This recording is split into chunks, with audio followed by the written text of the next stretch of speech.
Saya ini adalah kemudian saya akan mencoba membagikan apa yang sudah saya alami selama berpraktek arsitektur di Kota Pontianak.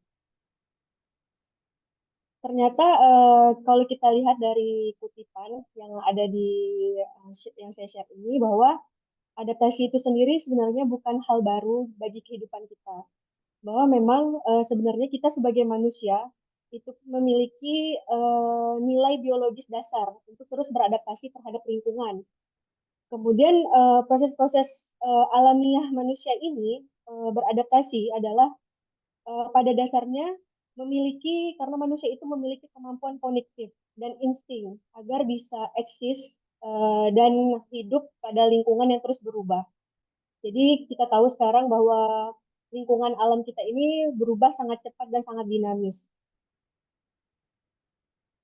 Kemudian juga dalam berarsitektur, kita tahu bahwa istilah adaptasi umumnya digunakan dalam arsitektur itu berkaitan dengan perubahan morfologi atau bentuk.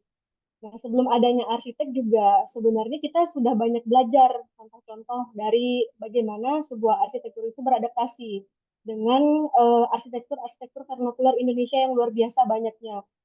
Jadi kita di situ kita bisa melihat bahwa bagaimana rumah-rumah yang didesain oleh masyarakat lokal dalam dalam konteks lingkungan yang beragam itu tidak ada satupun yang sama. Semuanya menyesuaikan dengan kondisi dan beradaptasi dengan lingkungan. Itulah salah satu juga bentuk sebenarnya dasar atau bentuk alami dari sifat manusia itu sendiri gitu. Bahwa ternyata arsitektur itu sebuah proses adaptasi gitu. Jadi arsitektur itu bisa dibilang salah satu contoh gitu proses adaptasi manusia untuk sebuah kehidupan yang lebih layak.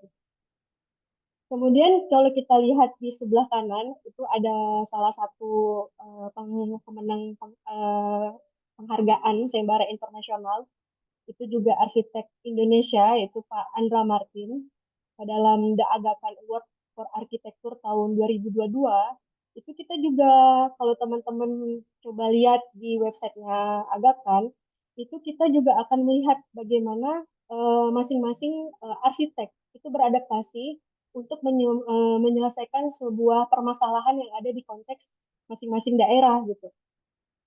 Kemudian Pak Andra juga di sini memperlihatkan bahwa konsep sebuah bangunan itu tidak harus kita mengikuti standarisasi internasional yang sudah ada. Di sini kita melihat bahwa Pak Andra Martin itu sendiri sudah mengembangkan sebuah konsep vernakular yang awalnya itu dari bangunan-bangunan tradisional, itu nilai-nilainya bisa diaplikasikan ternyata di kehidupan sekarang gitu dan bahkan menjadi pemenang penghargaan dan diakui secara internasional. Dan ternyata jika kita pahami lebih dalam, arsitektur itu akan menjadi sangat menarik kalau kita selalu belajar dan selalu melihat konteks beradaptasi itu dari waktu dan di mana mereka akan diwujudkan dan dipahami gitu. Jadi makanya sebuah produk arsitektur itu tidak akan pernah sama dari satu lokasi ke lokasi lain. Bahkan dalam satu site misalnya di Kota Bangka aja nanti bisa berbeda-beda produk arsitektur itu terus akan beradaptasi dengan menyesuaikan konteks-konteks yang ada. Nah, di sini juga ternyata dalam kami waktu itu membentuk studio, proses adaptasi ini juga yang menjadi nilai dasar kami dalam untuk terus mencoba berkarya di Kota Pontianak.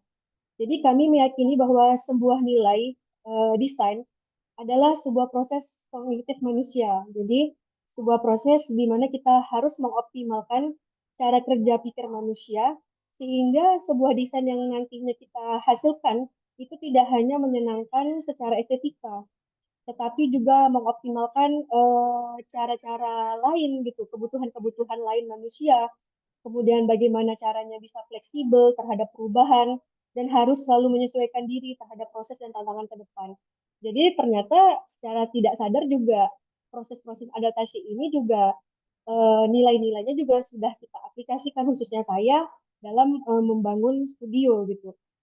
Nilai-nilai ini juga pastinya sangat dipahami nih oleh Mbak Andin karena Mbak Andin juga bagian waktu itu dari studio.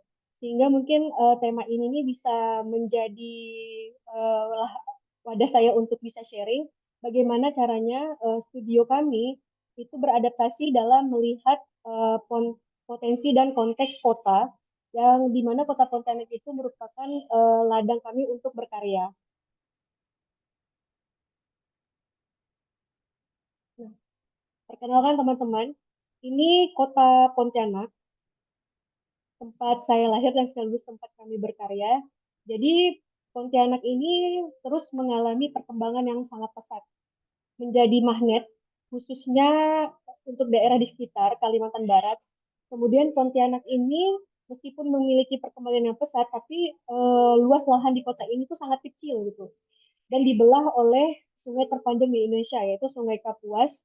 Kemudian dilalui juga oleh garis ekuator, di mana kalau kita tahu tagline-tagline kota Pontianak itu adalah Pontianak kalau siang itu sangat panas gitu, sangat panas berdengkang. Nah, tapi dengan karakteristik kota yang seperti itu, ternyata Pontianak ini memiliki luar biasa sunset yang indah gitu. Kemudian juga memiliki potensi berkehidupan sungai yang juga arif, kemudian sangat ramah terhadap manusia. Tak lupa juga makanan-makanannya enak dan juga terkenal dengan kopi gitu. Jadi kota 1.000 kopi bisa dibilang kota Pontianak di mana warung-warung kopi itu sangat banyak di kota tersebut gitu. Melihat perkembangan kota yang terus semakin meningkat, Pontianak juga memiliki permasalahan yang sama sebenarnya dengan kota-kota berkembang lainnya gitu. Bagaimana pesatnya tingkat perkembangan ekonomi, kemudian juga penambahan jumlah penduduk, dan juga serta pembangunan di kota Pontianak, itu harus kita lihat sebagai sesuatu yang harus diadaptasi dengan cepat gitu. Sehingga ruang-ruang yang ada di kota Pontianak itu dapat secara matang dikelola, dimanfaatkan untuk keberlangsungan atau kehidupan yang lebih baik gitu ke depannya. Ini bisa kita lihat di layar bahwa beberapa ilustrasi di kota. Memang kalau kita bicara tentang adaptasi dan ketahanan, kota adalah ladang ilmu dan ladang belajar yang paling baik gitu untuk kita bisa melihat dan beradaptasi dengan tema-tema seperti itu. Nah, ini juga kita lihat nih, selain melihat karakter fisik kotanya, kita juga melihat bagaimana tren perkembangan masyarakat gitu, yang benar-benar sangat berubah drastis sejak pandemi terjadi gitu. Jadi awalnya dulu masyarakat kota jika keluar itu jarang sekali itu untuk berada di ruang-ruang publik, jarang sekali berada di ruang-ruang taman kota. Nah, semenjak pandemi terjadi bisa dilihat di gambar itu bahkan ibu-ibu sekarang reunian aja itu udah ngumpulnya tuh di taman kota karena udah sadar nih akan pentingnya bagaimana merasakan sinar matahari langsung, bagaimana waktu kita social distancing itu yang namanya sosialisasi itu sangat mahal, bertemu dengan teman itu sangat mahal. Kemudian bagaimana caranya bisa menghirup udara yang segar itu sangat sangat sangat dirasakan nih waktu itu di after pandemi. Sehingga melihat fenomena-fenomena yang terjadi di kota Pontianak itu timbullah pertanyaan, apakah ruang-ruang kota yang ada saat ini itu sudah bisa dimanfaatkan secara optimal gitu di kota Pontianak? Apakah ruang-ruang yang ada, ruang-ruang terbuka yang ada, yang khususnya untuk difasilitasi sebagai ruang publik, itu sudah menyebar secara merata di perkotaan? Apakah sudah terkonsep sesuai dengan kebutuhan masyarakat? Dan apakah sudah saling terhubung dan terkoneksi gitu? Nah, di sini juga kita mencoba mengilustrasikan tentang isu-isu perkembangan kota Pontianak dari tahun sebelum-sebelumnya sampai mungkin tantangan di tahun-tahun ke depan. Bagaimana caranya penggunaan lahan, kemudian mungkin iklim-iklim yang akan terjadi ke depannya. Nah, maka dari itu kami di studio itu selalu memiliki kultur untuk berkeliling dan merasakan kota gitu. Jadi sering kami tanamkan di dalam diri kami, dalam melihat kota, itu kita melihat kota itu sebagai lingkungan alam yang besar, tempat kita untuk bisa bertumbuh dan berkembang. Dan tentunya kita harus secara sadar dan bertanggung jawab supaya kita bisa memanfaatkan ruang-ruang kota itu secara kedepannya itu secara bertanggung jawab gitu. Jadi pendekatan-pendekatan yang nanti akan kita tawarkan untuk penataan kota itu dapat menjawab tantangan-tantangan yang ada gitu ke depannya. Kemudian juga tidak lupa untuk unsur-unsur alam dalam perkotaan, unsur-unsur sosial dan lain-lain, itu juga kita harus perlihatkan dalam perkotaan. Nah ini manusia itu sering menjadi terlupakan dalam proses cepatnya pembangunan infrastruktur, pembangunan perkotaan gitu. Dan di sini juga kita harus melihat antara keseimbangan infrastruktur, keseimbangan penataan kota, dan keseimbangan dalam apa yang dibutuhkan oleh masyarakat dan kedepannya apa yang bakal terjadi lagi dalam sebuah perkotaan. Maka dari itu kami pada tahun 2021 itu dalam bentuk adaptasi kami untuk kota ke depannya, kami mencoba melakukan kajian mengenai kecenderungan pemanfaatan ruang terbuka publik ke depannya. Gitu. Agar ruang kota terbuka publik, agar ruang kota di Pontianak ini bisa lebih menyenangkan untuk kehidupan warga kota dan ke depannya itu bisa meningkatkan mutu kehidupan masyarakat kota Pontianak itu sendiri. Nah, dalam merasakan kota, kami juga mencoba banyak sekali belajar dalam proses-proses seperti melihat dokumen-dokumen perencanaan yang telah ada, kemudian bagaimana tata ruang kota yang sudah direncanakan pemerintah. Kemudian kami juga keliling itu keliling kota untuk melihat bagaimana titik-titik potensi pergerakan apa yang terjadi. Bisa dilihat seperti dalam gambar ini bahwa di daerah Pontianak ini kan dibagi menjadi tiga wilayah oleh Sungai Kapuas. Nah, secara alamiah itu di bagian utara dan timur ini adalah tempat ekologis kota, ruang-ruang ekologis kota, di mana banyak masih lahan hijau, lahan lindung gambut, kemudian juga daerah-daerah aloe vera center yang menjadi salah satu ciri khas utama kota, kemudian ada tugu katulistiwa di sini, sehingga memang secara alamiah ruang-ruang ini juga menjadi ruang-ruang yang biasanya dilakukan anak-anak sekolah untuk field trip dan lain-lain gitu di area sini. Kemudian juga kita lihat bahwa di daerah-daerah tepi sungai ini memiliki karakteristik yang memang sebagai lahan permukiman kota gitu. Sehingga ruang publik itu sendiri bukan hanya sebagai tempat atau sebagai simpul, tapi sungai dan daerah tepian sungai ini sendiri adalah sebagai ruang publik gitu oleh masyarakat Kota Pontianak. Dan dari aktivitas-aktivitas yang ada ini, kita coba merangkum dan mengkelompokkan ruang-ruang karakteristik ruang-ruang publik yang ada di Kota Pontianak ini menjadi 4 tema utama, yaitu jadi simpul koridor ruang pendidikan dan olahraga, kemudian simpul historis budaya, simpul untuk perdagangan dan jasa, dan ada simpul ekologis. Nah,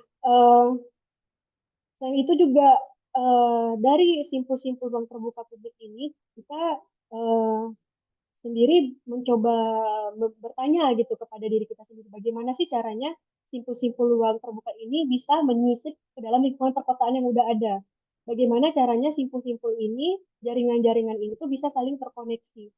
Sehingga memang konsep yang kita hadirkan di awal, yang kita tawarkan kepada pemerintah kota itu adalah eh, merajut kota bertaut kita. Jadi bagaimana merajut antara simpul-simpul ruang terbuka publik ini selain tempat, kemudian merajut dengan masyarakat, merajut dengan lingkungan, dan merajut dengan pemerintah dan stakeholder itu sendiri. Sehingga dalam satu kesatuan kota itu kita saling bertaut gitu, saling terikat.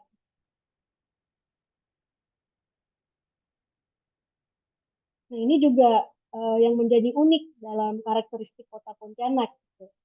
Di mana simpul-simpul ini itu adalah bukan hanya simpul darat, tapi sebagian besar itu adalah banyak simpul-simpul air gitu, simpul-simpul air yang ada di Kota Pontianak. Ini menjadikan salah satu karakteristik ruang terbuka publik Kota Pontianak ini menjadi sangat menarik gitu. Karena memang bisa dibilang budaya bersungai di Kota Pontianak ini sangat erat. Nah, kemudian dari simpul-simpul itu kita juga membayangkan nih jaringan hijau, sungai, dan jalan raya yang bagaimana caranya bisa kita hidupkan kembali gitu. Semoga nantinya bisa berfungsi untuk titik pengumpulan, koneksi, dan pengelolaan air gitu dari punggung bukit ke garis sungai gitu. Karena memang di bagian sini juga nih memang menjadi kolam retensi yang besar gitu untuk kota di daerah timur ini gitu. Nah, itu kita juga mencoba membuat skema gitu, bagaimana caranya antara koneksi air dan koneksi darat itu saling terhubung antara masing-masing pergerakan yang ada di kota Pontianak. Nah, ini juga dalam mendesain, kami juga selalu banyak bertanya gitu dalam hasil dan atau proses yang sedang kami kerjakan. Jadi, yang seperti tadi kita lihat bagaimana simpul-simpul itu, kita cuma bertanya kemana sih seandainya orang akan pergi dari satu titik ke satu titik. Dan bagaimana atau bagaimana caranya orang juga akan pergi dari satu titik ke satu titik. Nah, itulah yang akan menjadikan juga selain selain apa namanya menghubungkan antar koneksi, kita juga bisa melihat nih potensi-potensi lain gitu. Bahwa ternyata ruang-ruang darat yang nyaman untuk masyarakat bisa bergerak antara satu titik ke satu titik, itu misalnya dengan penataan pedestrian yang layak, kemudian juga ruang-ruang sepeda, kemudian juga transportasi publik yang memadai. Makanya kita juga sempat takjub gitu dari satu titik ruang publik ternyata juga hasil dari itu juga bisa menyebar sampai ke bagaimana caranya merencanakan transportasi publik antar satu titik ke satu titik yang lain gitu. Nah, ini juga daerah-daerah eh, daerah-daerah gambaran daerah-daerah tepi sungainya. Jadi daerah tepi sungai Kota Pontianak itu juga unik gitu. Sebelum adanya waterfront yang di beton seperti ini, masyarakat juga sudah dari dulu menggunakan gerpa sebagai ruang publik mereka gitu. Di mana mereka bisa sambil mandi, bahkan ibu-ibu juga berkumpulnya itu sebenarnya di daerah gerpa. Bagaimana cara ngobrol antara tetangga dan lain-lain semuanya itu berada di aktivitas daerah-daerah tepi sungai seperti ini.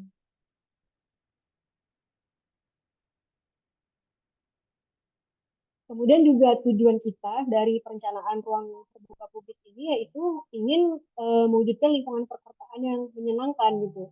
Jika lingkungan perkotaan itu hijau, nyaman, dan iklimnya juga bisa kita optimalkan, pemanfaatan daerah hijaunya itu akan membuat kota yang lebih nyaman dan berkelanjutan. Apalagi kota Pontianak juga bisa dibilang isu utamanya itu adalah banjir. Jadi bagaimana caranya juga kita bisa menjaga catchment area yang ada area hijaunya di kota Pontianak tersebut. Nah, ini adalah contoh salah satu dari titik ruang terbuka publik yang ada sebelumnya. Jadi ini adalah daerah Aloe Vera Center, di mana permasalahan utamanya itu memang di aloe vera ini sering terjadi banjir, kemudian juga kurangnya fasilitas, dan area-area lahan di aloe vera ini nih lucunya tuh malah di pot, bukan ditanam langsung, karena memang daerah ini tuh tergenang gitu. Kemudian di sini juga ada budidaya ikan, budidaya anggrek, dan lain-lain. Dalam hal itu kita mencoba untuk merumuskan eh, tema atau master plan apa yang cocok untuk daerah aloe vera dengan potensi-potensi yang ada. Jadi bagaimana mengoptimalkan sekitar 70% daerah hijaunya ini tetap terjaga gitu. Jadi 30%-nya hanya digunakan untuk fasilitas-fasilitas pendukung yang juga ramah lingkungan gitu. Nah, ini adalah konsep Humahara, jadi konsep dari Taman Aloe Vera Center itu sendiri. Jadi bagaimana kita mencoba menjaga atau menghidupkan kembali dari aktivitas existing yang telah ada. Jadi memang aktivitas sebelumnya itu memang sudah banyak digunakan oleh lebih kepada anak-anak sekolah untuk pendidikan budidaya aloe vera dan lain-lain. Nah, di sini kita mencoba untuk menghidupkan kembali nih bagaimana caranya kawasan ini dapat lebih optimal fungsi-fungsinya tersebut. Kemudian dengan penambahan-penambahan fasilitas lain, Kemudian juga aloe vera ini sendiri selain dibudidaya juga nantinya akan bisa dijual gitu. Karena memang dari produk-produk aloe vera ini memang sudah dikenal sampai internasional menurut dari lembaga atau UPT dari pertanian tersebut gitu. Nah, hal yang dilakukan dalam perancangan adalah memang kita lebih banyak harus untuk berdiskusi dengan user gitu. Jadi bagaimana seorang arsitek itu bisa melihat potensi, selain kita melihat potensi yang ada di lokasi, kita juga harus secara intens dan detail untuk menanyakan apa-apa kebutuhan yang sebenarnya harus ditampung di aloe vera itu sendiri.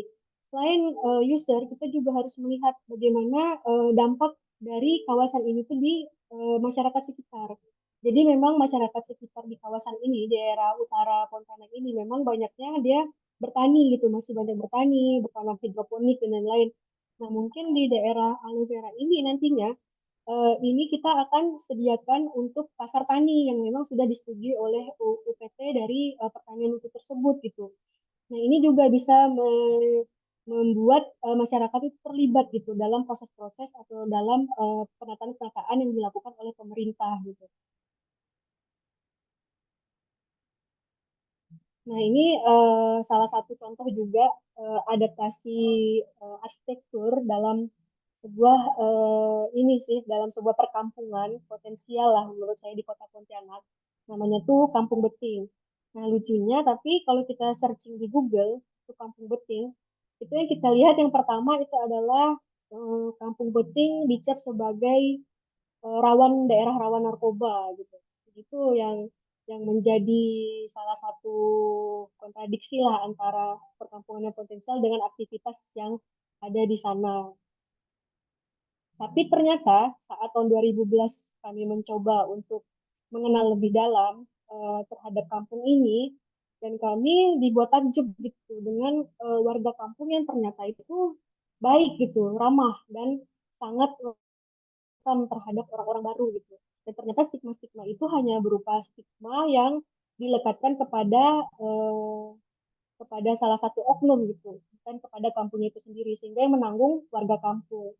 Nah, di sini kami mencoba mengenal lebih dalam bagaimana warga Kampung Beting itu hidup, bagaimana yang menjadi warga Kampung Beting itu bisa tumbuh, kemudian apa yang menjadi potensi warga kampung. Dan saat itu kita juga bekerja sama dengan waktu itu Arkom Indonesia untuk mengadakan workshop internasional yang bernama Can Co-Create Beting, yaitu merencanakan kampung beting itu bersama-sama dengan masyarakat gitu. Dan di sini kita melihat bahwa kelibatannya bukan hanya sekelompok orang saja gitu. Di sini kita bisa melibatkan dari bapak-bapak, kemudian anak-anak juga ikut terlibat dalam menata kampungnya, ibu-ibu juga terlibat, dan itu sangat proses yang menurut saya sangat mahal gitu, yang mungkin tidak bakal saya dapat lagi di tempat manapun gitu. Nah, ini saya juga melihat bahwa ternyata masyarakat juga sangat beradaptasi untuk bisa bertahan di lingkungan kampungnya seperti itu gitu. Kemudian di hasil dari apa yang direncanakan masyarakat saat itu dicoba dipresentasikan ke depan pejabat daerah waktu itu. Pak Wali Kota hadir secara langsung untuk mendengarkan apa yang menjadi keluhan warga saat itu. Ternyata pada tahun 2011 saat kami datang ke warga Kampung Beting, masalah utamanya itu hanya sampah. Nah, di situ juga menjadi hal yang sangat di luar ekspektasi kami sebagai arsitek. Karena pastinya sebagai arsitek kita sudah membayangkan bahwa bakal ditata rumahnya, bakal ditata gertaknya, bakal ditata tamannya atau segala macam. Dan ternyata hal yang dasar yang dibutuhkan warga untuk bisa bertahan dan memiliki kehidupan yang lebih baik itu bagaimana cara kita itu bersama-sama dapat mengatasi permasalahan sampah gitu. Nah, itu juga yang sebenarnya menjadi PR itu sampai sekarang oleh pemerintah kota karena memang masalah sampah ini masalah yang sangat-sangat ruwet ya karena banyak sekali multi stakeholder yang harus terlibat apalagi kawasan kampung ini tuh berada di kawasan kampung tepi sungai sehingga sampah yang ada di kampung ini tuh bukan juga milik sampah kampung itu sendiri tapi dari daerah hulu dan hilir Sungai Kapuas itu sendiri. Kemudian di tahun 2021, setelah workshop itu selesai, kami juga memasukkan kampung ini sebagai salah satu penanganan untuk peningkatan ruang terbuka publik. Ini cara kami supaya pemerintah tuh ingat terhadap apa yang sudah disampaikan masyarakat waktu itu, gitu. Dan siapa tahu pemerintah waktu itu tuh lupa atau belum terlalu optimal untuk menangani apa yang sudah disampaikan. Makanya pada saat perencanaan master plan ruang publik kita mencoba membuatkan lagi nih kampung ini menjadi kampung penanganan prioritas gitu di master plan ruang terbuka publik itu sendiri. Jadi ada lahan-lahan kosong yang seperti ini. Ini memang lahan yang tidak difungsikan, lahan lahan yang kepemilikannya ini sebenarnya kepemilikan pemerintah. Gitu. Nah, seperti apa pemanfaatannya untuk lahan-lahan seperti ini dengan segala macam dinamika yang terjadi di kampung ini gitu. Kami mencoba menawarkan kepada pemerintah bahwa sebenarnya yang dibutuhkan warga itu adalah tempat yang bisa mereka untuk sharing gitu. Jadi ruang yang bukan ruang yang suatu ruang yang vakum gitu fungsinya, tetapi ruang ruang yang luas, ruang yang bisa difungsikan oleh masyarakat itu untuk misalnya sekedar untuk mengajar mengaji, kemudian anak-anak untuk belajar bahasa Inggris dan lain-lain gitu. Nah, sebenarnya kalau kita ingin melihat lebih dalam terhadap kota, terhadap konteks, terhadap site, solusi-solusi arsitektur yang bisa hadir yang dibutuhkan masyarakat itu tidak seruat yang kita pikirkan sebenarnya. Asalkan memang kita melihat secara lebih dalam gitu atau melibatkan masyarakat di proses-proses tersebut gitu. Kemudian juga kita melihat bahwa hal-hal mahal yang ingin didapatkan oleh masyarakat Beting itu adalah sebenarnya tuh bagaimana bisa bermain di darat karena mereka itu dikelilingi oleh sungai. Hari-harinya mereka tuh mandi di sungai, main bola di sungai, dan lain-lain. Nah, lahan-lahan hijau ini sebenarnya kita manfaatkan supaya tidak terjadi pembangunan yang rumah-rumah informal, makanya kita manfaatkan sebagai area terbuka, area publik. Jadi area yang bisa dimanfaatkan anak-anak untuk berolahraga, bapak-bapak, ibu-ibu untuk senam, dan lain-lain gitu. Nah, itu juga kita optimalkan di sini dan bagaimana mungkin lahan-lahan ini juga nantinya ke depannya akan dikembangkan untuk bagaimana pengolahan sampah yang ternyata dari 2018 tuh udah di-mention nih oleh masyarakat warga Beting bahwa mereka ingin bagaimana penuntasan masalah sampah ini sendiri di lingkungan tersebut gitu. Kemudian juga karena lahan site ini berada di pertigaan sungai, kita juga ingin melihat bahwa warga Beting ini memiliki uh, suatu privilege, privilege lokasi gitu. Makanya kita meletakkan beberapa instalasi-instalasi di mana biar masyarakat ini yang kita bisa lihat di bulat-bulat ini bisa melihat gambaran kota dalam bentuk frame, dalam bentuk lukisan biar mereka juga merasa sadar bahwa oh ternyata lokasi kemudian alam yang sudah diberikan kepada mereka itu ya indah gitu dan patut untuk dijaga.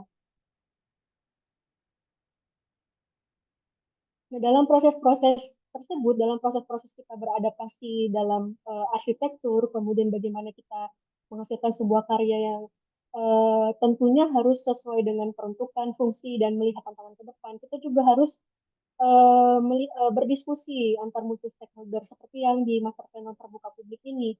Kami banyak sekali melakukan diskusi, banyak sekali melakukan kajian.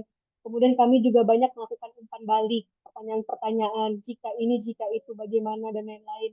Ini bisa dilihat waktu rapat. Ini hampir dibilang seluruh kepala dinas dari masing-masing STPD, jadi bukan hanya dari dinas PU, bukan hanya dari dinas misalnya perumahan dan permukiman, tapi juga ada dinas perhubungan, dinas pertamanan, ada dinas LH dan lain-lain itu kumpul berembuk menjadi satu. Dan kami sebenarnya juga tidak menyangka gitu bahwa efek dari kita melihat ruang-ruang kosong yang tidak terpakai ini tuh bisa berdampak yang luas gitu terhadap perkembangan kota. Nah, ini juga salah satu dari respon yang pemerintah kita komitmenkan gitu bahwa hasil-hasil dari apa yang kita temukan, apa yang kita rangkum bersama itu kedepannya akan menjadi skala prioritas Kota Pontianak untuk dilakukan penanganan-penanganan gitu. Ternyata kita sebagai arsitek, kalau kita bisa melihat kota lebih dalam, kita bisa melihat kota dan merasakan kota lebih dalam lagi, kita juga bisa menjadi salah satu bagian gitu untuk solusi-solusi lain, meskipun kita tidak akan bisa menyelesaikan semua permasalahan itu gitu. Nah, itu sih yang kami sangat pelajari dalam proses perencanaan ruang terbuka publik ini gitu. Ternyata jika kita ingin bekerja lebih keras sedikit untuk bisa melibatkan banyak hal, kemudian melihat banyak hal, nah hasil-hasil itu juga akan berdampak positif terhadap apa yang akan kita rencanakan gitu. Nah, ini adalah gambaran mungkin yang saya sempat searching-searching juga tentang Bangka Belitung. Nah, mungkin ke depannya mungkin jadi pertanyaan juga nih, bagaimana nantinya gitu teman-teman yang ada di Bangka melihat kota Bangka itu sendiri gitu. Bangka hari ini itu seperti apa? Nah, kalau ditanya ke saya mungkin sebagai orang luar, saya tentunya belum bisa menjelaskan atau belum bisa merasakan.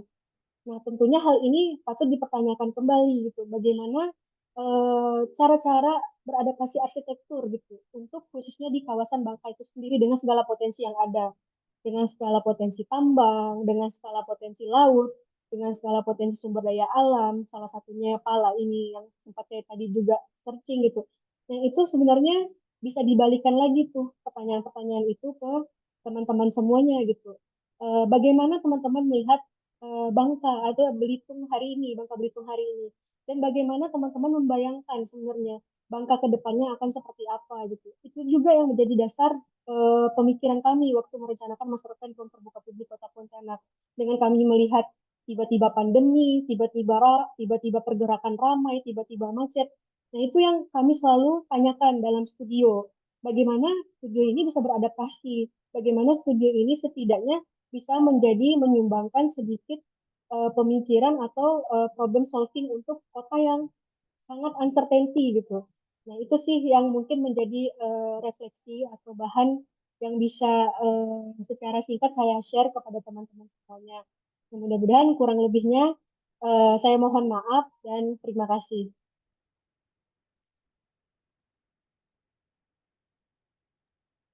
Baik, terima kasih Mbak Anggun atas materinya yang luar biasa.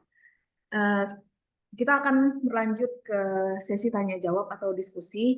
Namun sebelum itu saya sedikit merangkum ini ya terkait apa yang sudah disampaikan oleh Mbak Anggun. Jadi menarik sekali bahwa perubahan dari masa ke masa pada saat yang sama konsep arsitektur itu juga akan mengikuti perubahannya gitu, akan beradaptasi terhadap kondisi yang terjadi kan, menyesuaikan kondisi yang terjadi gitu. Dan menarik sekali bahwa tadi bisa kita lihat dari presentasi yang sudah disampaikan oleh Mbak Anggun dari lokasi atau titik-titik kecil perencanaan ruang terbuka publik di Kota Pontianak itu ternyata dapat berdampak pada perencanaan koridor-koridor transportasi publik yang ada di Kota Pontianak dan perkembangan kota lainnya. Bahkan ternyata ruang terbuka publik itu bukan hanya sekedar taman-taman yang cantik ya, tapi juga ternyata bisa menjadi ruang publik yang bisa menjadikan masyarakat di sekitar itu berdaya gitu. Seperti tadi Mbak Anggun dan teman-teman itu ada merancang ruang terbuka publik yang berada di Tanjung Besi Kubeting. Itu membuat suatu bangunan ini ya, apa namanya, serbaguna untuk masyarakat itu dapat beraktivitas di sana gitu. Baik, tanpa berlama-lama lagi, kayaknya ini udah ada beberapa pertanyaan. Oh ya, sudah ada yang bertanya di kolom chat. Untuk teman-teman yang lain, peserta yang lain, silakan jika memang ada ingin bertanya secara langsung, dipersilakan ya untuk open mic. Saya bacakan dulu dari Pak Dedi Limbong. Izin bertanya Ibu Anggun, bagaimana desain agar bangunan terbuka untuk publik dapat terawat dan tidak dimanfaatkan oleh pihak yang bertanggung jawab serta aman dari aksi kejahatan? Terima kasih. Mungkin Bu Anggun mau eh, menjawab langsung atau kita tampung dulu 3 pertanyaan? Sambil menunggu yang lain, Kenapa? lebih bagus sambil menunggu yang lain langsung kita jawab aja ya, Bu Andin ya. Ya, boleh. Silakan, Mbak Anggun. Ya, baik Pak. Terima kasih Pak Dedi Limbong untuk pertanyaannya. Jadi memang ini pertanyaan yang lumayan sulit ya Pak. Kemudian juga memang pertanyaan ini waktu kita diskusikan ke dinas, ke pemerintah itu juga menjadi suatu PR dan tantangan yang besar juga buat mereka. Karena memang kondisi karakteristik masyarakat itu sendiri itu dalam terhadap ruang publik itu susah sekali kita kontrol, Pak. Di Pontianak juga seperti itu. Jadi waterfront yang sekarang dirancang di Kota Pontianak itu awalnya hanya untuk pedestrian, tapi sekarang malah penuh gitu, penuh untuk PKL dan lain-lain. Nah, itu yang salah satu hal yang memang saya bilang tadi uncertainty. Nah, tapi di sini eh, cara-cara desain untuk pemanfaatan itu sendiri sebenarnya lebih kepada pendekatan juga sosial, Pak, bukan hanya pendekatan desain gitu. Di mana pendekatan sosial yang pertama yang mungkin dalam kami waktu itu menentukan tema-tema tersebut, itu adalah kami mencoba benar-benar dalam untuk bertanya kepada masyarakat. Jadi, apa yang dibutuhkan sebenarnya masyarakat terhadap titik-titik tersebut itu bisa terwadahi. Nah, contohnya gini, Pak, waktu di Pontianak, itu kenapa masyarakat lebih menggunakan ruang publik itu sebagai tempat berjualan ketimbang jalan kaki. Karena memang di daerah itu adalah daerah permukiman.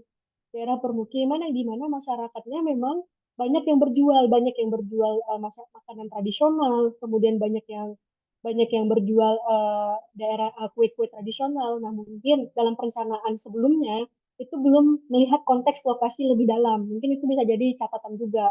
Nah, kalau kita udah bisa melihat konteks lokasi lebih dalam, saya rasa pengalihan fungsi itu bisa diminimalisir, Pak. Jadi kayak pergeseran fungsi yang terlalu signifikan itu menurut saya bisa diminimalisir gitu.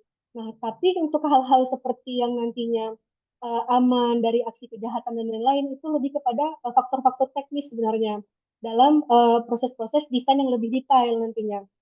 Bagaimana nanti cara penempatan ruang-ruang yang sudut-sudut ruang kota yang tidak ada yang gelap, kemudian juga tempat-tempat duduk, jangan yang mengundang misalnya anak-anak untuk bisa mojok atau lain-lain. Nah, itu sih sebenarnya hal-hal tersebut juga bisa kita minimalisir lah gitu dalam hal-hal teknis dalam perancangan nanti ke depannya gitu.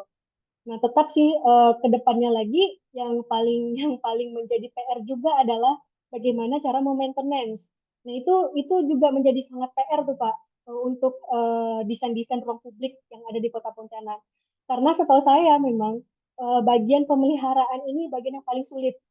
Jadi memang juga banyak di taman-taman di Kota Pontianak ini kita lihat juga rimbun hijau, tapi juga ada di beberapa titik yang sampahnya banyak, kemudian juga pohon-pohonnya juga sudah tanaman-tanamannya juga sudah yang banyak yang apa namanya liar dan lain-lain. Nah, itu juga bisa harus selalu didiskusikan Pak terkait hal-hal yang berhubungan dengan pemeliharaan. Nah, itu sih Pak yang mungkin bisa saya share terhadap pertanyaan Bapak.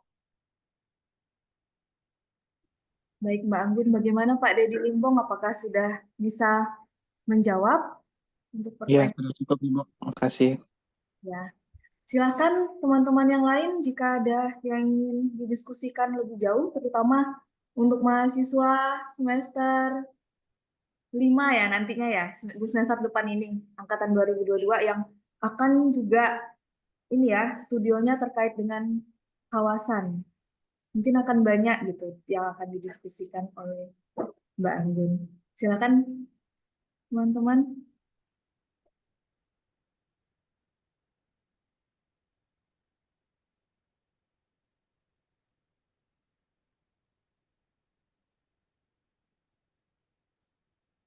Bagaimana teman-teman?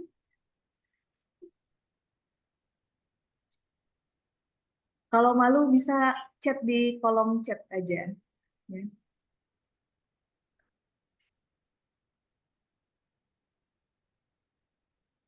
Oke, sambil menunggu, mungkin saya juga ingin bertanya kepada Mbak Anggun sih. Eh, Bagaimana sih Mbak Anggun, kan tadi itu kita lihat kompleks sekali ya permasalahan yang ada di setiap ruang terbuka publik itu gitu.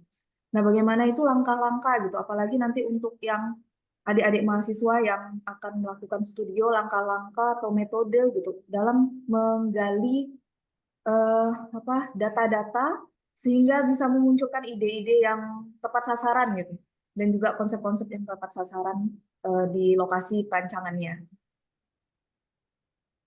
Ya sih itu kalau kita melihat konteks kawasan ya, apalagi nanti adik-adik bakalan studio kawasan di perancangan selanjutnya ya, Mbak Andin ya. Maka mungkin saya juga pernah kuliah sih dulu. Jadi waktu dulu saya kuliah, memang waktu studi kawasan itu kita lebih fokus kepada cuman jalan, datang, catat-catat, foto-foto, gitu kan. Kayak gitulah rata-rata kalau saya sebagai mahasiswa arsitek yang saya lihat itu seperti itu gitu. Nah, tapi jika kita ingin lebih dalam lagi melihat konteks perkotaan dan setelah lulus lah nanti mungkin adik-adik tuh baru merasakan bahwa perancangan yang akan dirancang itu sebenarnya nilai tanggung jawabnya itu lebih besar gitu terhadap keberlangsungan kehidupan. Jadi bukan hanya kalau dulu kita kuliah tuh hanya berfokus bagaimana caranya bisa membuat konsep yang keren-kerenan. Makanya kita terhadap konteks lokasi itu jadi kurang kurang lebih dalam gitu kan. Nah, tapi nanti setelah kita tahu apa dampak dari perancangan arsitektur itu sendiri, itu yang lebih membuat kita tersadar atau berefleksi itu bagaimana dampaknya, dampak setelah konsep itu tercetus atau setelah itu terbangun. Jadi langkah-langkah metode sebenarnya yang pertama sih untuk adik-adik mungkin bisa coba gitu. Kalau pergi ke lokasi gitu, apalagi kan adik-adik mahasiswa itu pasti bakal lebih fleksibel sekali gitu untuk masuk ke dalam satu lingkungan nanti tempat adik-adik survei. Ya, itu coba aja dulu jajan gitu, jajan di tempat atau sholat atau apa gitu. Langsung lah berada di misalnya salah satu tempat berkumpulnya warga gitu. Di situ coba adik-adik gali lebih dalam. Apa sih faktor kebutuhan sebenarnya yang dirasakan oleh masyarakat saat itu gitu. Jadi coba adik-adik menempatkan posisinya, adik-adik itu bukan sebagai arsitek gitu, tapi sebagai masyarakat biasa juga gitu, yang nantinya akan bisa menggunakan kawasan tersebut gitu. Jika kawasan tersebut dirancang, nah itu sih yang mungkin menjadi langkah awal dulu, bahan refleksi kita dulu. Kadang kan kita sebagai arsitek atau sebagai calon arsitek untuk berada dalam satu lokasi itu kita langsung memakai atau di kepala kita ini udah ada teori-teori dasar perancangan kota, teori-teori seperti ini, teori-teori seperti itu. Tapi hal yang dasar dari faktor kebutuhan, bagaimana merasakan menjadi masyarakat itu mungkin yang terlupakan gitu. Itu dulu sih yang mungkin adik-adik harus buka tuh untuk rasa seperti itu. Kemudian yang tak kalah pentingnya juga adalah bagaimana adik-adik juga sebenarnya harus sering rajin membaca tentang peraturan-peraturan perkotaan sebenarnya. Jadi itu juga dulu hal yang kami anggap remeh sih sebenarnya, apalagi khususnya saya anggap remeh dulu waktu saya kuliah gitu kan, bahwa ya udah template dari senior-senior saya ambil untuk peraturan-peraturan DSB, KDB, tata guna lahan dan lain-lain. Ternyata hal itu tuh menjadi hal yang sangat penting gitu untuk membuat suatu bangunan itu menjadi tepat guna. Dan ternyata mungkin pemerintah itu juga sudah merencanakan penataan kawasan yang bakal dibangun itu selama 10 tahun ke depan atau 20 tahun ke depan. Nah, mungkin itu juga kita lost tuh, tidak tahu gitu. Di situ kita juga bisa bedah tuh, kita juga bisa melihat, kita bisa bertanya kembali, benar nggak ya kalau ini terjadi bagaimana ya gitu. Nah, sense arsitek itu kan pasti apalagi ada udah masuk semester 5 itu secara sedikit banyak itu pasti udah ada gitu. Cuman sadar atau tidaknya aja tuh adik-adik menggunakan itu atau tidak gitu. Saya yakin pasti adik-adik pasti udah ada tuh rasa-rasa sense kepekaan dan lain-lain itu. Nah, tinggal bagaimana caranya ngasahnya aja tadi tuh. Jadi selain melihat konteks lokasi, selain berbicara pada masyarakat juga rajin-rajinlah membaca peraturan kota gitu. Bedah aja sama-sama. Libatkan misalnya dosen-dosen bahwa apa namanya terus kemudian ganggu aja Bu Andin untuk berdiskusi tentang penataan kota dan lain-lain. Nah, saya rasa dosen-dosen juga pasti sangat terbuka sih. Karena saya merasa dulu karena saya aja yang kurang aktif gitu sebenarnya jadi mahasiswa untuk bertanya dengan dosen, sekedar misalnya ada yang kurang atau ada yang tidak dimengerti itu untuk ditanyakan kembali kepada dosen. Terus yang ketiga menurut saya adalah banyak-banyak jalan sih, banyak-banyak jalan dan banyak-banyak merasakan kota gitu. Bahwa arsitek itu tidak bisa kita hanya merencanakan apalagi merencanakan kawasan itu hanya di belakang meja. Itu tidak bisa. Kalau bisa surveinya bisa berkali-kali. Kemudian tekankan juga kepada diri adik-adik bahwa tidak tidak melulu sebuah permasalahan di kawasan itu dapat diselesaikan dengan cara-cara arsitektur gitu. Mungkin ada cara-cara lain yang bisa adik angkat, yang bisa mungkin menjadi sesuatu yang menarik nanti di studio kawasan perancangan yang ke depannya. Buktinya beting waktu itu di tahun 2018, ternyata dengan skala infrastruktur pembangunan yang masuk di di kawasan itu, ternyata yang menjadi permasalahan utama yang dari dulu sampai sekarang tidak terselesaikan itu masalah sampah gitu. Nah, itu kan menjadi hal yang menarik sebenarnya jika diulik. Kita juga bisa berkolaborasi tuh dengan mahasiswa-mahasiswa jurusan lainnya gitu.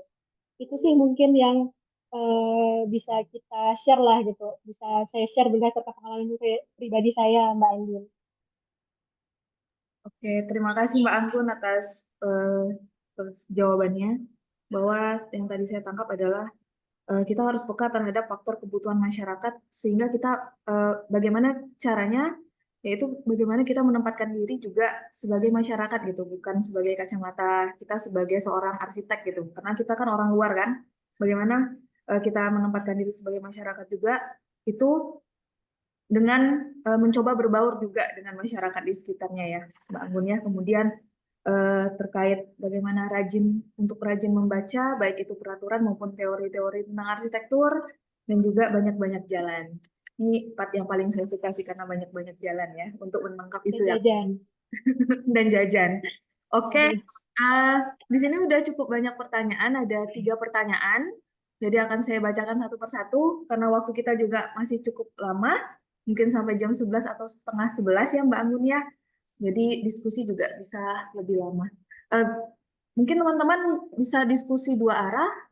Apakah saya tawarkan yang Mbak Risa, apakah ingin bertanya secara langsung?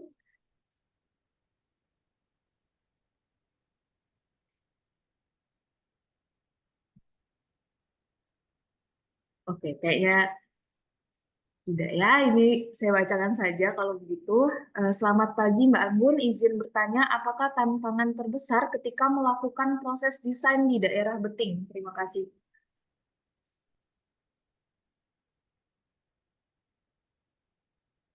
Ya. Gimana nih, Mbak Andin, apa langsung mau dijawab atau satu-satu, apa pertanyaannya dulu semua? Langsung jawab aja ya, Mbak Andin. Ya, ini cukup banyak sih. Apa saya Ya, semuanya dulu ya? langsung aja ya. Langsung aja lah ya. Kan bisa dibaca juga. Oke. Dari Mbak Risa ya. Selamat pagi juga Mbak Risa. Jadi memang sebenarnya sih tantangan terbesarnya dalam melakukan proses desain itu lebih kepada bagaimana tahap implementasinya. Mbak Risa pasti juga pernah mengalami ini karena juga menjadi bagian dalam perencanaan tahun 2018 kemarin di Kampung Beting. Jadi dalam proses desain itu sebenarnya yang paling sulit adalah bagaimana cara mensondingkan hasil dari yang kita dapatkan di lapangan itu kepada pemerintah gitu. Dan itu juga dari tahun 2018 sampai tahun 2024 sekarang ini masih menjadi PR gitu. Bagaimana cara hasil yang sudah kita dapat yang banyak ini, bahkan kita dasarnya atau sumbernya itu dari masyarakat itu langsung, itu bagaimana caranya bisa dieksekusi. Jadi kan memang kalau kita di khususnya di negara Indonesia ini tingkat untuk implementasi proyek itu kan berada di eksekutor tertinggi yaitu pemerintah. Nah itu yang mungkin masih menjadi PR yang sangat besar gitu. Itu juga sebenarnya pertanyaan yang saling berkesinambungan nih dengan Mas Reja nih tentang birokrasi yang sulit, tahun anggaran, disposisi pimpinan. Nah, itu sebenarnya memang yang menjadi tantangan yang paling besar gitu dalam merencanakan beting gitu. Belum lagi tingkat kepentingannya yang banyak, kemudian juga belum lagi banyaknya perencanaan yang masuk di sana, bukan hanya perencanaan dari APBD kota, tapi juga menjadi kawasan strategi nasional. Nah, hal-hal tersebut sebenarnya cukup capek sih untuk kita bisa mensinkronkan atau mengadvokasi hal-hal tersebut tuh kepada pemerintah sebenarnya. Nah, itu sebenarnya harus kita pikirkan bersama sih, bagaimana langkah-langkah yang efektif, kemudian cara-cara berkomunikasi yang efektif. Nah, kalau dari kami sendiri, waktu 2018 itu telah banyak kita merasakan apa yang didapat di Beting, kami tuh ingin coba mengingatkan kembali nih pemerintah nih dengan memasukkan Beting itu ke sebagai salah satu titik RTP Kota Pontianak prioritas gitu. Oh, ternyata dulu di Beting ini nih pernah loh perencanaan-perencanaan seperti ini. Bahkan warganya itu udah pernah presentasi langsung ke pemerintah. Nah, memang kalau dibilang apakah udah berjalan, apakah bakal impact atau tidak, itu kita tidak bisa tahu kan, karena memang sampai sekarang belum ada tahapan yang lebih lanjut dari master plan itu untuk pekerjaan detail-detail yang lainnya. Bahkan detail-detail yang lainnya itu sebenarnya sudah dikerjakan tapi di lokasi-lokasi lain sebelum beting gitu. Nah itu menjadi tantangan juga tuh. Itu bisa jadi dari teman-teman juga mungkin ada sharing pengalaman bisa sharing mungkin di sini bagaimana mungkin di lokasi-lokasi atau di daerah-daerahnya itu bisa berkomunikasi dengan efektif. Itu yang agak susah. Jadi buat adik-adik nanti mahasiswa bahwa percayalah mendesain itu udah sulit, tapi lebih sulit lagi mengimplementasikannya nanti. Jadi bagaimana cara kita mengimplementasikan hasil pikiran kita dari proses yang panjang itu menjadi sesuatu yang terbangun, nah itu tuh sebenarnya masih menjadi hal yang seharusnya kita terus beradaptasi. Jadi itu yang harus kita terus cari caranya gitu. Jadi jangan sampai kita putus semangat misalnya kayak pertanyaannya Pak Reza kan, disposisi pemimpinan per 5 tahun, belum nanti pergantian ini pergantian itu, anggaran misalnya tidak tidak masuk, tidak cukup dan lain-lain. Nah kalau kita menyerah atau berhenti sampai pada proses yang saat itu kita sedang kerjakan, ya itu bakalan mandat gitu. Nah bayangkan kami, studio kami itu dari tahun 2016. Dari 2016 ini baru di tahun 2021 atau setelah pandemi kami bisa menjalin hubungan yang baik dengan pemerintah. Nah, apa yang kami lakukan saat itu ya kami terus meng-create kegiatan gitu. Kami terus meng-create apa yang bisa kami lakukan. Kami harus bisa berkomunikasi secara efektif juga. Tidak hanya menyalahkan tapi juga mungkin mengundang mereka berdiskusi, kemudian juga mengundang mereka untuk bisa saling sharing dengan beberapa praktisi. Nah, mungkin hal-hal seperti itu sih di luar non teknis yang bisa kita kerjakan gitu. Hal-hal yang sebenarnya juga ternyata selama ini yang kacamata kita pemerintah tuh seperti ABCD, ternyata mereka juga kesulitan sendiri tuh dengan birokrasi-birokrasi yang dihadapi mereka gitu. Nah itu sih yang kalau dari pengalaman saya dan studio yang ada di Pontianak itu seperti itu kira-kira. Baik, terima kasih Mbak Anggun untuk jawabannya. Jadi ini sekaligus ya menjawab pertanyaan Mbak Risa dan Pak Reza. Apakah ada tanggapan dari Pak Reza dan Mbak Risa?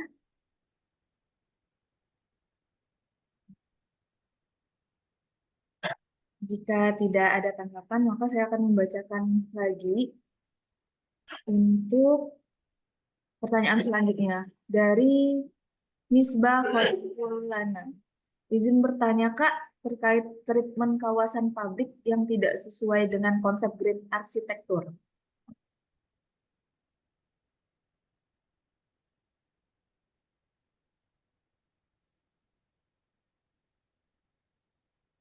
Ya, Ya, baik. Ya, oke. mungkin itu lebih ke kayak bagaimana sih treatment kawasan pabrik yang tidak sesuai dengan konsep green arsitektur? Ya, sebenarnya sih tentang kawasan-kawasan publik itu sendiri, itu kan sebenarnya juga kita juga harus melihat tuh tentang tema-tema yang atau zonasi-zonasi yang sudah dikeluarkan oleh pemerintah gitu. Apakah memang zonasi tersebut memang diperuntukkan untuk kawasan hijau dengan retensi yang tinggi?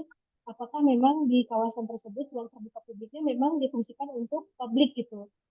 Jadi itu dulu yang harus kita lihat tuh ketidaksesuaiannya di bagian mananya gitu.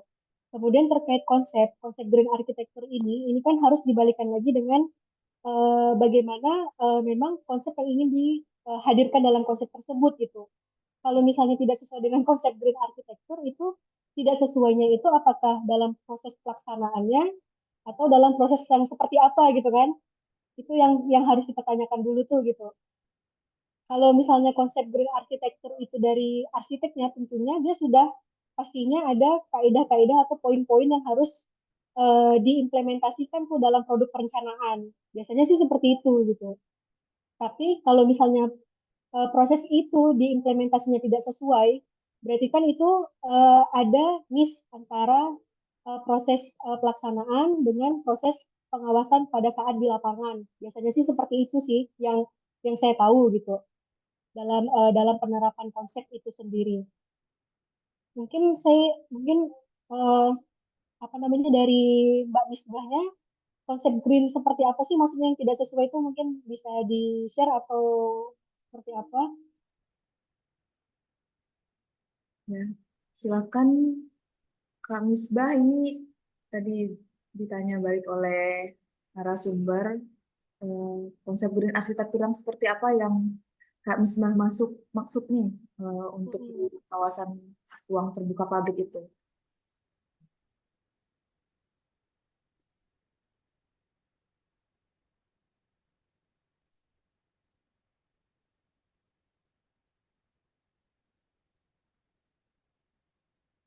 Halo, Kak Misbah.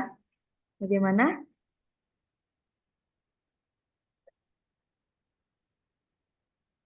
Ya, lebih maksudnya konsepnya berkelanjutan.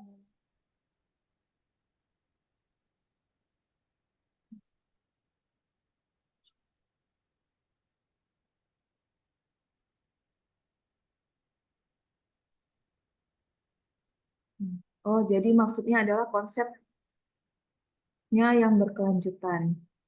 Jadi bagaimana ruang terbuka publik itu memiliki konsepnya yang berkelanjutan? Gimana, Mbak Anggun tanggapannya? Mhm. Konsep yang berkelanjutan ya sebenarnya memang sustainable ini dalam bukan hanya di ruang publik sih yang harus kita ini kan di gedung juga sebenarnya harus berkelanjutan. Itu sih bisa kita aplikasikan juga tuh nanti misalnya konsep-konsep berkelanjutan itu di misalnya di ruang publik yang seperti apa gitu. Jadi kayak implementasi berkelanjutannya tuh misalnya dari sisi ekologi. Jadi dari sisi ekologi kita akan melihat bagaimana ruang publik itu bukan hanya berfungsi sebagai publik, tapi juga berfungsi sebagai tangkapan alam, tangkapan daya serap, dan lain-lain. Kemudian kita juga bisa menghitung persentase, misalnya persentase antara daerah hijau dengan daerah terbangunnya daerah keras. Jadi bagaimana caranya kita supaya daerah hijaunya bisa kita lebih banyakkan daripada daerah daerah perkerasannya, kemudian penggunaan materialnya juga seperti itu. Dan sekarang juga kayaknya untuk penggunaan lampu juga sudah beralih ke hybrid gitu. Jadi penggunaan antara solar panel dan listrik itu juga sudah mulai di mix and match gitu oleh pemerintah. Kemudian juga kalau material ini yang menjadi tantangan gitu untuk material-material yang berkelanjutan. Karena memang menurut saya yang memang notabene banyak bekerja di pemerintahan, eh, pengetahuan tentang material-material yang berkelanjutan ini yang sebenarnya juga masih sangat sulit didapat gitu. Apalagi terkait dengan peraturan-peraturan sebenarnya tuh. Peraturan-peraturan terkait material yang berkelanjutan. Contohnya aja misalnya kayak waktu kita pernah mendesain rumah rumah pasca rumah rumah deret atau rumah micro housing yang waktu itu tuh rumah itu tuh pasca penggusuran untuk daerah waterfront itu awalnya kita melihat bahwa material yang berkelanjutan atau arsitektur yang berkelanjutan yang pas untuk daerah kehidupan di tepi sungai itu adalah penggunaan material kayu dan konsep dinding simpai gitu. Tapi terkait peraturan tentang rumah yang tidak layak huni, ternyata elemen-elemen kayu itu adalah masuk ke elemen tidak layak huni. Nah, hal-hal tersebut seperti itu sebenarnya yang juga menjadi kendala-kendala tuh terkait material-material yang berkelanjutan. Namun prinsip-prinsip dasar berkelanjutan, misalnya seperti penggunaan hemat energi, penggunaan bagaimana cara optimal dalam menggunakan bahan dan lain-lain itu masih bisa lah kita atasi atau masih bisa kita lakukan trik and triknya gitu. Itu sih kalau yang berdasarkan pengalaman saya. Jadi yang masih menjadi sangat banyak tantangan itu lebih kepada penggunaan material.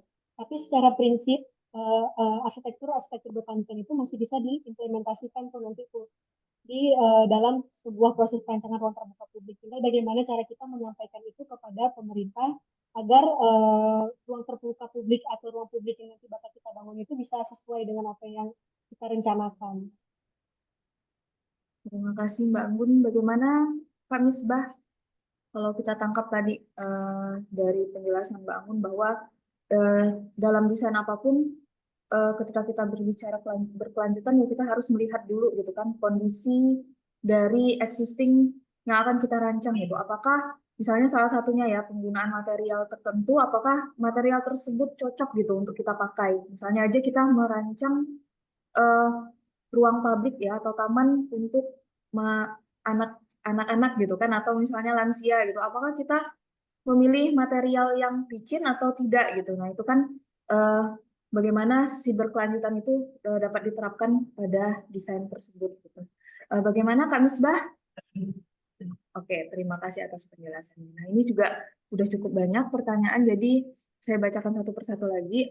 Ini dari Teddy Bayu Manggala, izin bertanya Bu, bagaimana mengatasi suatu wilayah pantai yang mana pesisirnya dimanfaatkan untuk penambangan di darat yang dinaungi suatu perusahaan? Angan-angannya akan diperbaiki, tapi sampai sekarang belum ada perubahan. malah semakin jauh dari bibir pantai untuk bekas penambangannya. Padahal sebelumnya banyak sekali aktivitas yang dilakukan pada lokasi tersebut. Namun sekarang ruang buat aktivitas tersebut jadi lokasi tambang timah. Terima kasih, Bu. Oh, jadi ini kayaknya juga ini ya, anak bangka ya, jadi relate sekali gitu dengan isu-isu tentang tambang timah yang ada di Bangka. Ya, silakan Mbak Anggun. Wah, pertanyaannya susah nih. Ya, ya, bagus, bagus. Jadi terima kasih buat Mas Teddy ya, tentang bertanya tentang ini ibaratnya kegelisahan lah ya anak-anak Bangka tentang proses-proses penambangan yang dilakukannya dilakukan di sepanjang kota Bangka mungkin ya. Nah, kalau ditanya bagaimana mengatasinya, ini berat sih buat saya untuk menjawabnya karena jujur saja saya memang belum pernah ke Bangka. Kemudian saya juga belum tahu bagaimana kondisi di sana, bagaimana pemerintahan di sana, bagaimana masyarakat di sana. Nah, paling yang bisa saya sharing adalah bahwa memang dalam awal mula waktu saya juga berkarir di Pontianak, itu banyak sekali kegelisahan-kegelisahan antara saya dan teman-teman yang saya rasakan tentang penataan kota Pontianak itu sendiri, tentang pemanfaatan kota, bagaimana membuat kota kita itu menjadi lebih baik tentang masalah-masalahnya, kemudian tentang tiba-tiba waterfront yang hadir dengan eh, mensinkronkan kegiatan masyarakat yang sebenarnya juga sudah hidup dengan sungai. Nah, mungkin itu bisa dijadikan sedikit analogi atau gambaran jadi Mas Teddy. Jadi kegelisahan-kegelisahan ini baiknya Mas Teddy bawa ke sebuah forum. Jadi kumpulkan teman-teman yang juga merasakan kegelisahan yang sama dengan Mas Teddy gitu. Bikin forum diskusi. Kalau bisa mungkin dari kampus bisa juga membuat seminar gitu. Dari seminar yang melibatkan bukan mahasiswa sebenarnya. Kalau bisa juga melibatkan pemerintah itu sendiri gitu. Dengan data-data yang ada. Jadi kayak yang masih dilakukan ini kan sebenarnya juga berupa data kan. Di mana janjinya udah ada, kemudian tiba-tiba udah sampai ke daerah darat dan lain-lain. Kalau bisa juga seperti itu gitu. Bahkan dulu kami juga di Pontianak dengan teman-teman arsitek yang memiliki kegelisahan sama, kami dulu sampai mengundang beberapa calon wali kota yang ada di kota Pontianak untuk mendengarkan aspirasi kami gitu terhadap penanganan kota Pontianak dan kami ingin mendengar langsung jawaban dari mereka tentang apa yang menjadi kegelisahan kami dan alhamdulillah waktu itu ketiga calon wali kota Pontianak di tahun 2018 itu hadir gitu bisa hadir ketiga calon tersebut untuk mendengarkan diskusi itu. Nah memang proses dalam mengatasi atau dalam eh, menemukan solusi itu tidak gampang. Waktu itu saya juga yakin bahwa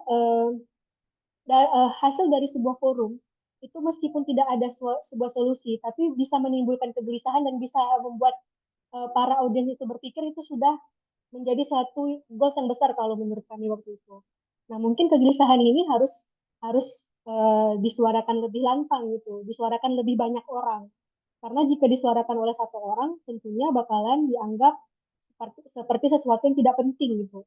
Nah, maka saran saya, kalau saya boleh saran, jadi memang lebih baik diangkat di sebuah forum diskusi.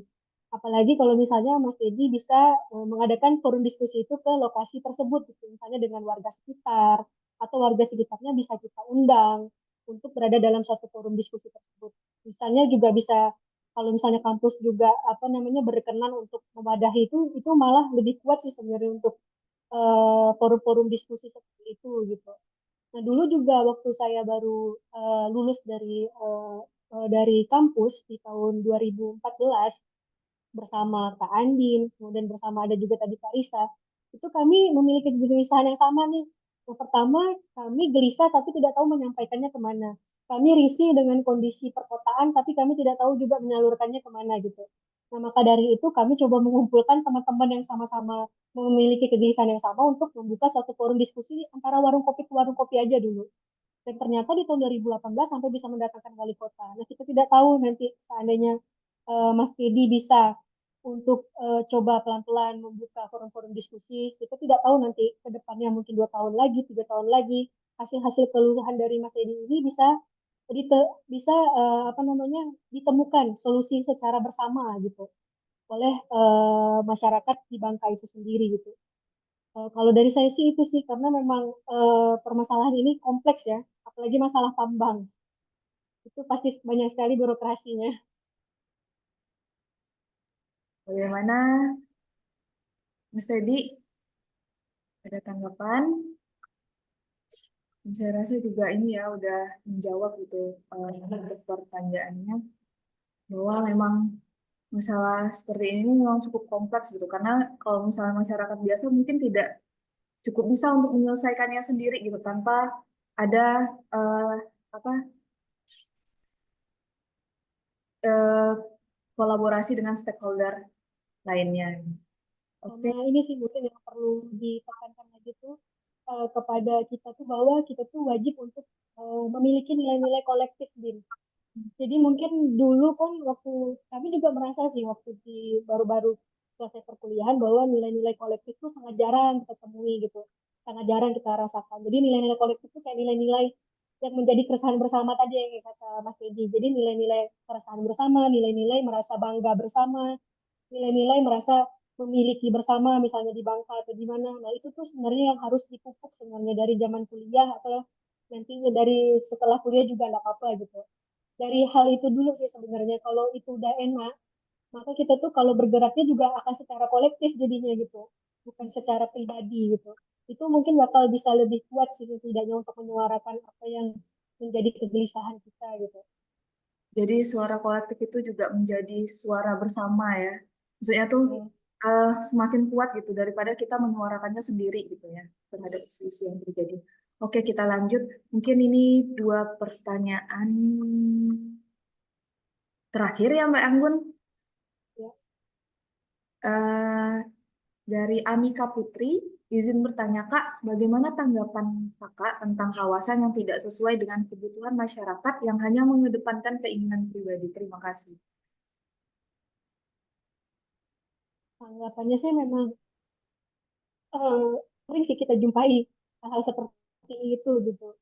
Makanya tadi saya bilang mungkin karena memang kita sebagai arsitek saat kita turun ke lapangan itu yang kita bawa itu adalah keilmuan kita. Jadi kita merasa orang yang paling tahu untuk mengatasi sebuah permasalahan yang ada di pada kawasan tersebut. Memang kita dititipi oleh ilmu-ilmu itu sebagai dasar kita untuk merancang ke depannya gitu. Tapi balik lagi untuk tentang bagaimana itu bisa sesuai dengan kebutuhan masyarakat. Di sini kan tadi Amika ada mention tentang kebutuhan masyarakat. Nah, itu dulu yang sebenarnya harus diulik gitu. Kebutuhan masyarakat yang seperti apa. Nah, kita mungkin saya juga dulu merasa bahwa saya itu termasuk dulunya orang yang malas dengan proses yang panjang. Gitu. Bahwa kegiatan-kegiatan pelibatan masyarakat terhadap perencanaan atau kita melihat lokasi secara dalam, survei berkali-kali, itu kita sebagai arsitek itu sebenarnya sangat-sangat malas. Itu tuh sangat kalau pokoknya yang saya ingat waktu saya masih baru-baru jadi arsitek dan baru-baru lulus itu kalau lokasi ya udah foto, malas berhubungan sama masyarakat, malas menegur masyarakat di sekitar, foto lokasi, sketsa-sketsa, langsung menuliskan konsep apa yang bagus di lokasi tersebut gitu. Nah itu yang sebenarnya harusnya menjadi bahan refleksi gitu kepada kita gitu. Yang menggunakan ini siapa dan dampak yang akan terjadi itu seperti apa sebenarnya gitu. Nah, itu sih yang harus ditanamkan juga terhadap nantinya kalau misal kalian mendapatkan konteks sebuah lokasi perancangan gitu. Bertindaklah sebagai masyarakat biasa dulu gitu. Dalam ke kawasan, dalam kalian mensurvei kawasan gitu. Baru setelah itu, setelah kalian mendapat data yang banyak, setelah kalian merasakan, gunakan keilmuan kalian setelah itu. Gunakan keilmuan kalian untuk memproduksi apa yang kalian dapat tersebut gitu. Jadi kalian pasti pasti udah sangat paham tentang metode analisis. Analisis A sampai Z pasti kalian sudah diajarkan di kampus dan anak arsitek pasti tahu gitu. Kemudian bagaimana cara menerapkan konsep. Nah, itu juga pasti anak-anak arsitek sangat-sangat paham. Yang kurang adalah bahkan ditarik dari dasarnya dulu. Nah, itu sebenarnya yang harus menjadi PR. Bertindaklah sebagai masyarakat, bertindaklah sebagai orang yang menggunakan atau user. Nah, itu sih salah satu tingkat adaptasi sebenarnya kita sebagai arsitek untuk menghasilkan produk arsitektur gitu. Sesuai dengan temanya tadi, bagaimana kita menghasilkan arsitektur yang adaptif kan. Bagaimana kita menghasilkan sesuatu yang kehidupan yang berketahanan kalau kebutuhan dasarnya saja tidak bisa terpenuhi karena kita tidak beradaptasi kan. Nah itu sih yang sebenarnya harus menjadi poin gitu di sini. Tingkat-tingkat adaptasi, tingkat-tingkat kepekaan, tingkat-tingkat rasa dalam sebagai manusia, dalam sebagai arsitek, nah itu tuh harus terus dilatih ke depannya gitu. Mumpung masih semester 5 dan masih banyak studio-studio yang bakal kalian rasakan gitu. Jadi pasti bakal masih banyak hal-hal yang menyenangkan yang bisa kalian ulik lah gitu. Oke, bagaimana Mbak Amika?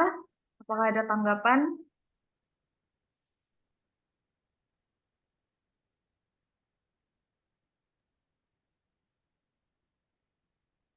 Halo Mbak Amika.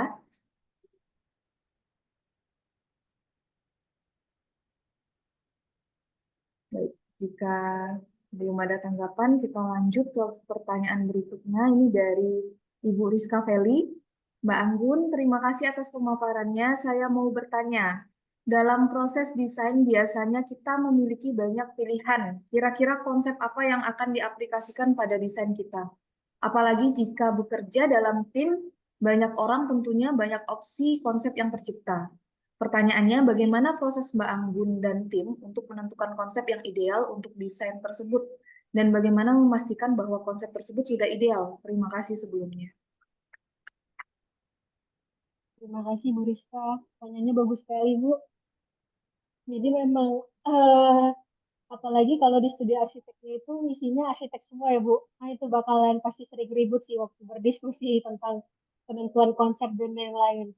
Tapi balik lagi, bagaimana caranya kita menentukan konsep yang tercipta itu balik lagi adalah kami memiliki sebuah apa ya kayak ritual di kantor itu sebelum kita menentukan konsep kita itu pasti banyak sekali jalan-jalannya. Itu Mbak Andin sejenisnya pasti Mbak Andin juga teringat zaman-zaman dulu waktu di PAS. Jadi ya memang dalam proses misalnya dalam sebuah proyek, proyek kan memang di pemerintah itu kan sangat tenggat waktu ya, misalnya cuma 3 bulan waktu. Nah memang di 2 minggu pertama biasanya dalam mulai project itu kita melakukan yang namanya brainstorming biasanya gitu. Jadi di mana kita jalan ke lokasi bisa sampai dari pagi misalnya atau sore beberapa kali kita pergi ke sana, hasil tersebut kita diskusikan lagi di kantor, kemudian kita pergi lagi ke lokasi, kemudian kita diskusikan lagi di kantor. Jadi memang prosesnya itu lebih banyak ke tahap proses diskusi kalau dalam menentukan konsep yang tercipta gitu. Yang penting dalam penentuan konsep itu adalah konteks bagaimana lokasi itu bakal tepat nantinya dengan konsep-konsep yang akan kita lakukan ke depannya. Jadi memang bagaimana cara melihat kita senang sekali sih sebenarnya dan di kantor tuh melihat bagaimana dinamika masyarakat kalau berada di ruang publik, dinamika masyarakat misalnya berada di jalan, dinamika masyarakat kota Pontianak itu seperti apa kalau duduk. Nah, kita tuh kadang sering sekali itu membahas hal seperti itu. Kalau misalnya dari satu titik ke titik ini tuh bagaimana sih masyarakat dan kita juga sering melakukan pertanyaan-pertanyaan umpan-umpan seperti itu gitu untuk menjadikan diskusi itu menjadi dua arah. Kemudian juga dalam penentuan konsep khususnya misalnya kita merencanakan proyek pemerintah atau proyek perkotaan tentunya tidak lepas yang namanya dari peraturan-peraturan Bu. Jadi sebelum kita menentukan konsep green, konsep sustainable, konsep biopolik atau lain-lain yang paling penting adalah kita itu sesuai dulu dengan perencanaan-perencanaan tata ruang kota yang sudah ada gitu. Itu dulu yang harus kita lihat gitu. Setelah itu baru kita memproduksi hasil-hasil data, hasil-hasil analisa yang sudah kita kerjakan itu menjadi sesuatu yang kita respon. Jadi konsep itu tuh sebenarnya yang kita kerjakan itu sebenarnya konsep-konsep yang sudah ada itu sebenarnya hanya bagian dari respon saja sebenarnya. Respon sama tantangan ke depan. Hal-hal dasar itu sih yang sebenarnya menjadikan desain itu nanti di studio kami itu berkembang lebih dalam. Biasanya seperti itu. Jadi dari A sampai Z misalnya kita temukan masalahannya, apa-apa yang bisa kita respon, apa-apa dampaknya ke depan, ya itu sebenarnya akan menciptakan konsep yang panjang sekali. Makanya dalam RTP ruang terbuka publik itu kita juga nggak menyangka dari satu titik, dari suatu taman, ternyata tuh bisa sampai ngalir ke bagaimana nantinya pergerakan yang ada di kota, bagaimana nantinya masyarakat itu akan pergi, bagaimana nantinya pemanfaatan ruang tersebut, bagaimana nantinya pemanfaatan di lingkungan daerah tersebut. Jadi hal-hal dasar seperti itu yang sebenarnya kita coba apa namanya riset lah di kantor gitu. Nah, untuk bagaimana cara memproses tim, nah tim itu sendiri sebenarnya kita di kantor udah menentukan job desk-nya masing-masing gitu. Jadi tetap job desk pengambil keputusan itu nanti kita rembukan bersama. Kemudian juga dari masing-masing tim arsitek itu sendiri itu nanti memiliki job desk dan eh, kegiatan atau output produk masing-masing dari mereka gitu. Jadi insya Allah sih selama kami berkarya itu tidak ada bentrok gitu. Karena kami saling menghargai job desk yang sudah kita tentukan bersama dalam sebuah studio gitu. Kemudian juga kita juga waktu tahap diskusi juga kita juga sering sekali melibatkan kolaborasi gitu dengan masing-masing multidisiplin ilmu gitu. Itu juga salah satu bentuk adaptasi kita tuh dalam proses mendesain gitu. Karena kita sadar bahwa kadang dari hasil analisa-analisa yang kita temukan di satu permasalahan lokasi itu tuh banyak sekali ternyata masalah-masalah yang tidak bisa diselesaikan hanya dalam desain. Makanya di konsep di kantor itu kolaborasi itu menjadi hal yang lumrah. Jadi hal-hal seperti itu tuh iklim-iklim seperti itu tuh udah sangat ngalir aja di kantor. Makanya dalam pengambilan keputusan pun karena kita sudah biasa dengan pemikiran yang berbeda-beda, berkolaborasi dan saling menghargai itu sangat tidak tidak susah sebenarnya. Yang susah itu kita pada saat memulai proses apa namanya berkolaborasi, memulai proses untuk melihat lebih dalam itu yang susah. Tapi kalau itu sudah menjadi kebiasaan sampai sekarang itu udah jalan aja tuh apa namanya proses-proses tersebut. Jadi dalam menentukan dalam hasil menghasilkan karya itu udah secara alamiah tuh udah jadi hal yang lumrah di studio kita gitu. Itu sih mungkin yang bisa saya sampaikan terkait itu, Bu. Terima kasih Mbak Anggun atas paparannya yang luar biasa dan diskusi-diskusinya yang juga luar biasa. Eh, saya buka deh satu kesempatan lagi jika tidak ada maka kita sudah berada di penghujung kuliah umum pada hari ini. Dan ternyata tadi dari apa tanggapan Bu Anggun ya dari pertanyaan terakhir tuh ternyata tahap analisis serta bagaimana kita merespon ini sangat penting sekali ya. Karena sering sekali kita melewatkan ini gitu, melewatkan tahap analisis ini dan analisisnya sehingga tidak dalam gitu, yang hanya eh, analisis sirkulasi ya udah sirkulasi dari mana, masuknya dari mana, tidak melakukan analisis secara dalam lagi gitu kan. Padahal ketika kita melakukan analisis secara dalam, respon yang dihasilkan pun akan semakin tepat sasaran gitu ya, untuk eh, apa lokasi yang kita rancang nantinya. Oke, kita sudah sampai di penghujung acara. Terima kasih banyak untuk Mbak Anggun atas kesempatan yang luar biasa untuk berbagi ilmunya terkait Adaptive Architecture for Resilient Life.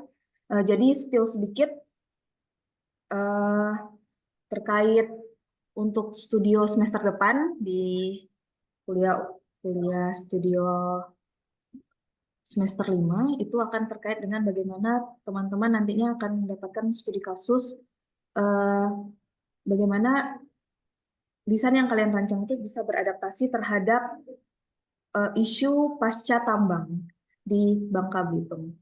Ya, mudah-mudahan dari kuliah umum ini bisa bermanfaat bagi peserta yang hadir dan terima kasih banyak untuk peserta yang sudah hadir. Sebelum kita tutup, silakan mengisi presensi yang sudah saya bagikan di kolom chat. Kemudian silakan untuk membuka open cam-nya ya, kameranya untuk berfoto bersama.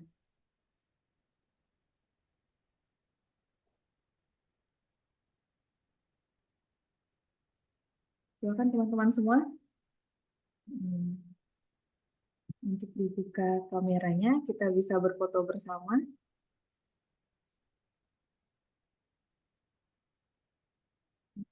Menunggu semuanya terbuka dulu ya.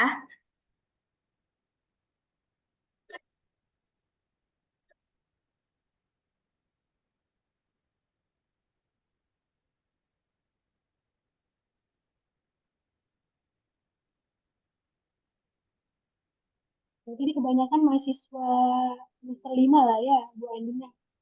Iya, masih Oh, terlima kebanyakan. Tapi juga ada yang dari UPM ini seperti Pak Deddy Limbong tadi, iya.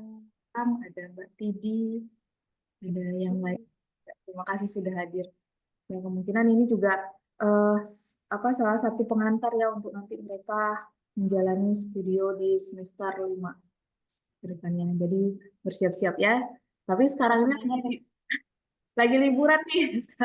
Oh, lagi libur. Sekarang masih